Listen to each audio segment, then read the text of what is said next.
The London skyline plays centre stage as the backdrop to the latest spy thriller Unlocked. The film sees Noomi Rapace and Orlando Bloom race to stop a biological attack on London.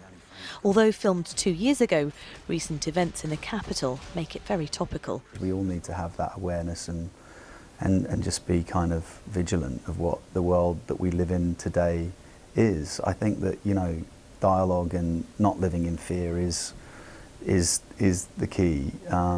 But it is interesting how life imitates art, and here we are having shot it 2 years ago, and it does have more relevancy today than it did even then. And lovely to come back to London. You know, NY6 is sort of seen as it's the spy capital of all the films these days, isn't it? You know, great to be back home. I love being in London, and I think, you know, Michael did a great job of filming London in a way that wasn't fuddy-duddy. It was sort of cool and contemporary and action and thrilling and fast-paced.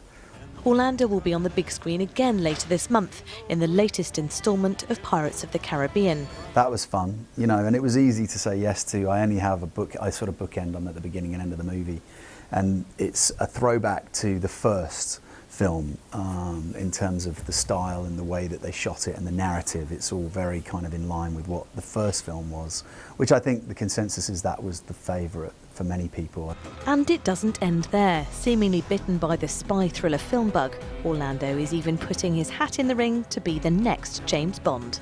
I grew up loving those films, and who didn't? What would your kind of Bond be?